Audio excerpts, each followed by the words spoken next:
Oi pessoal, tudo bem? Hoje a gente vai estar dando continuidade a nossos vídeos da área de manutenção. Hoje a gente vai falar sobre análise de vibração, né? Especificamente o que é análise de vibração. A gente vai dar sequência aí com outros vídeos também sobre o tema, mas hoje falar sobre análise de vibração de uma forma geral. Para quem já está familiarizado com a área de manutenção, já é um termo muito comum de ser utilizado, né? Muitas vezes pode ser até um termo que não tenha sido trabalhado, né? Tem muita gente que acaba, poxa, análise de vibração pode ser alguma coisa complexa, tal. Então tem muita gente que até conhece o termo, mas não atua, mesmo sendo da área da mecânica, enfim, a área de manutenção como um todo. Mas ela de fato não é um aspecto complexo da mecânica, é um aspecto que se deve ter cuidado, né? Então, é uma área que ainda necessita de muitos profissionais, né? Principalmente a área de manutenção preditiva como um todo. Bom, a análise de vibração em equipamentos mecânicos, ele visa a análise, né, de ruídos ou de frequências, né, frequências sistemáticas, né, que venham a acontecer em conjuntos mecânicos que estejam em atuação constante, né? Exemplo, esse elemento aqui da figura, ele aparenta a gente ter uma bomba, né, um motor acoplado à bomba, né? Então aí a gente tem bomba, acoplamento e motor, né? Então o que acontece? Quando esse equipamento ele entra em uso, entra em funcionamento, ele vai ter um ruído, né? Esse ruído ele vai gerar, né, vibração ao mecanismo, né? Então é comum que os mecanismos eles tenham, né, um certo nível de vibração, ou seja, tem um certo nível de frequência, né? Então isso aí é o primeiro ponto, é esse, né? Comum que tenha, né? Quanto menor melhor, porque você vai estar levando em consideração o aspecto de balanceamento geométrico dos itens que fazem parte do mecanismo, mas é comum que tenham. E é justamente essa relação de se ter uma vibração específica que faz a análise de vibração possível, né? Porque se eles não se ele tivessem vibração oscilante ou um nível de vibração muito pequeno, né, difícil de detectar pelos sensores, né, também iria dificultar o processo de análise de vibração. Então, basicamente, esse tipo de análise ele leva em consideração essas frequências, né? Exemplo, quando um equipamento como esse entra em pleno funcionamento e ele está de fato alinhado, está projetado corretamente, ele vai ter um padrão de vibração que vai levar em consideração esses aspectos, né? Exemplo, esse conjunto ele tem acoplamento, esse acoplamento a gente vai ter na sequência aí rolamentos, parafusos, alinhamento, são todos elementos que podem prejudicar o funcionamento do conjunto como um todo se eles estiverem com algum problema. Folga, mal montado, desalinhado. Então, cada um desses componentes eles podem ocasionar problemas ao mecanismo ou até mais de um, né, tiver envolvido, você tiver uma série de fatores. Então, o que acontece? A análise de vibração ela leva em consideração se tem um padrão e, com base nesse padrão, analisar a variação que vem a ocorrer com o passar do tempo ou com uma nova instalação, né, quando já se tem um padrão. Então, com essa oscilação, você vai ter justamente frequências diferentes apresentadas, né? Não é que essas frequências aqui que eu esteja marcando que elas estejam erradas, né? Elas podem ser o padrão, né? Mas com mau funcionamento, essas frequências aí elas vão ter oscilação. Então, assim como exemplo, estou aqui falando para vocês, essa minha fala ela vai estar gerando uma frequência, né? Vocês podem estar observando aí, né, o programa que está gravando a fala, você pode ver que para cada aspecto que eu falo, você vai ter uma frequência diferente, né? Se eu ficar em silêncio, ela não vai ter nenhuma propagação de onda.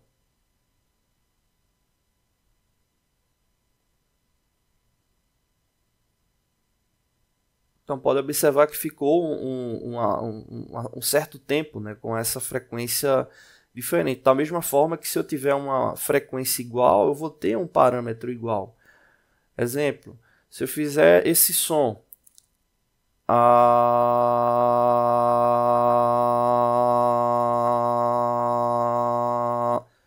observa que a frequência ela foi se mantendo, né? Então, a análise de vibração ela toma como base esse ciclo, né? Então, poder ter parâmetros para identificar falhas, enrolamentos, acoplamentos, desalinhamentos, folga de parafuso, entre outros, né? É uma das características da análise de vibração, né? Onde os transdutores, né, os sensores, eles vão dar esse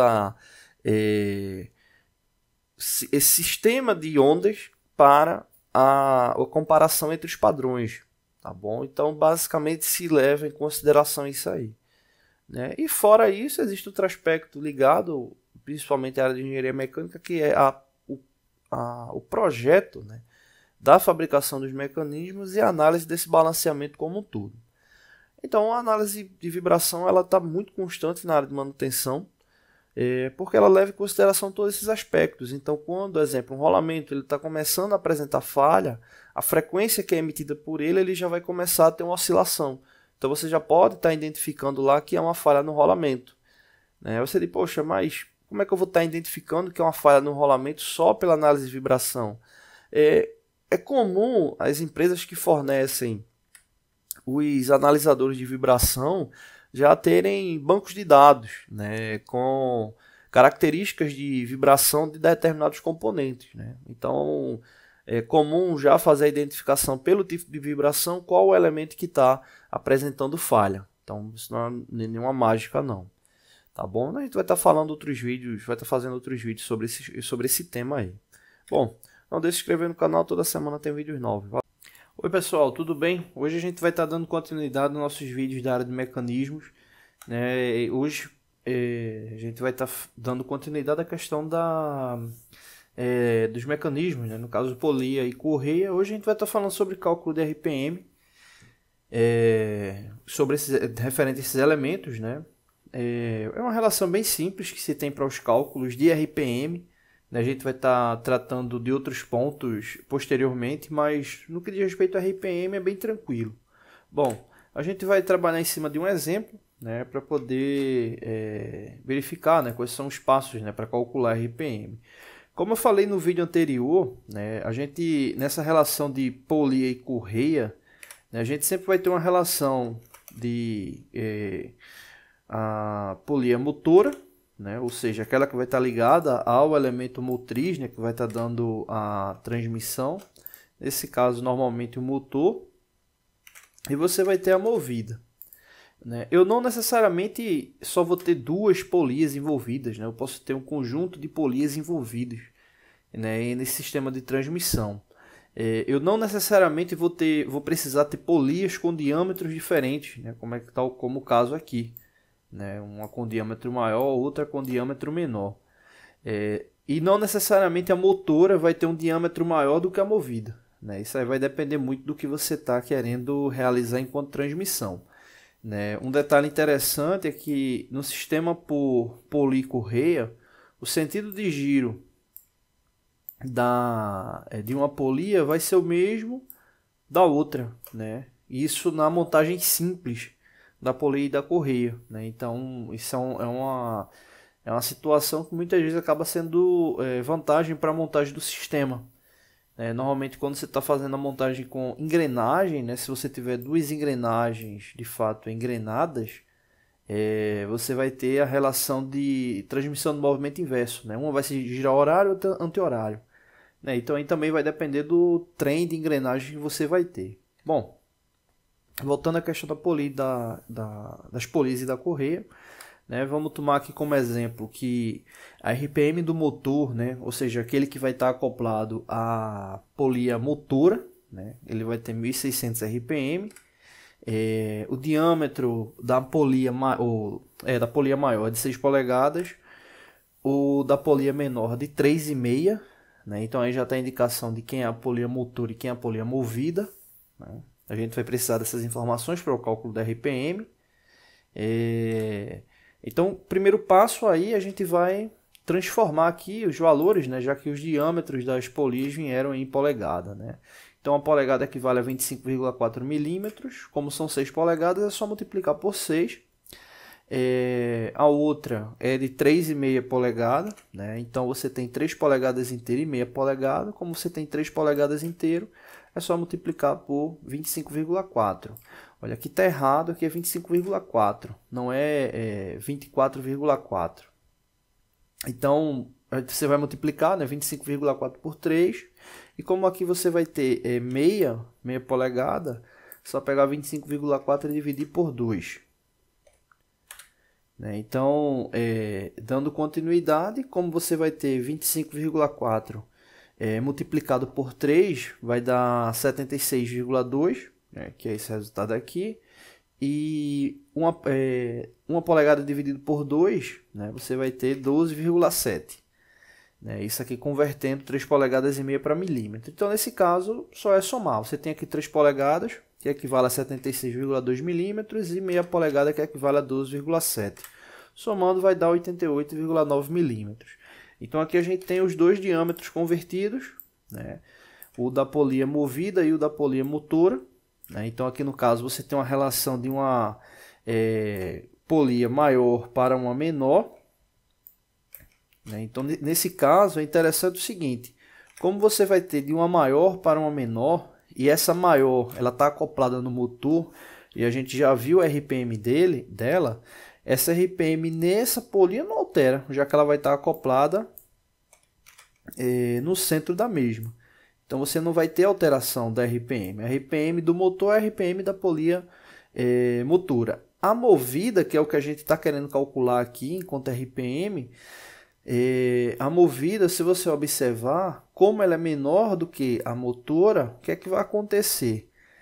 A movida, consequentemente, ela vai ter uma rotação maior do que a motora, porque antes de você ter um ciclo completo na motora, a movida ela já vai ter completado esse ciclo, porque leva em consideração a área de contato da polia motora com a área de contato da polia movida, né? Ou seja, o quanto é que a correia vai estar tocando aí na periferia da mesma, tá bom?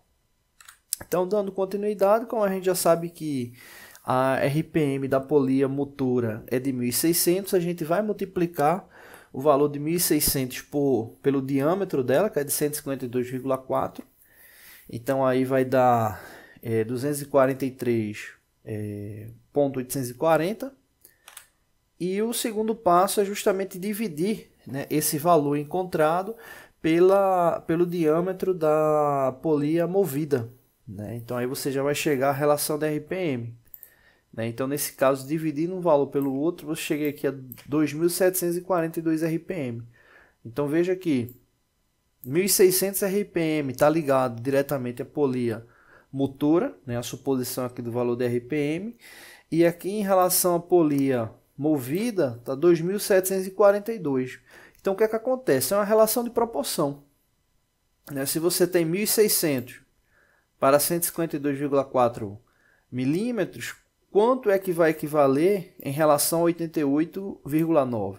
Então, por uma regra de 3, você consegue chegar ao valor da RPM final. Seja ela movida ou motora, né? Dependendo da base que você tenha da rotação. Então, aí no caso, a resposta é essa, 2.742 RPM. Tá bom? Não deixe de se inscrever no canal, toda semana tem vídeos novos. Valeu!